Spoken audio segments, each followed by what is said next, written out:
मुख्य सचिवांच्या 5व्या राष्ट्रीय परिषदेचं अध्यक्षपद पंतप्रधान नरेंद्र मोदी भूषवणार.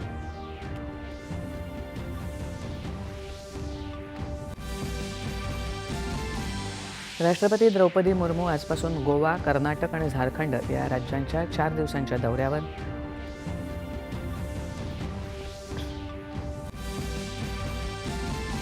देशातील सगळ्या सुरक्षा संस्थांनी सर्व दहशतवादी घटनांचं विश्लेषण करून आपल्या दहशतवाद विरोधी क्षमता आणखी वाढवाव्यात, केंद्रीय गृहमंत्री अमित शहा.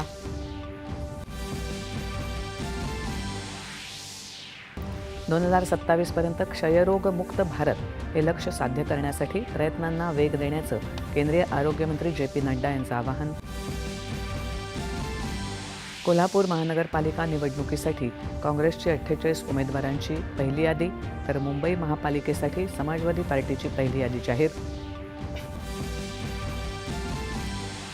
आणि भारत आणि श्रीलंका महिला संघामधील T20 क्रिकेट मालिकेतील 3ऱ्या सामन्यात भारत विजयी.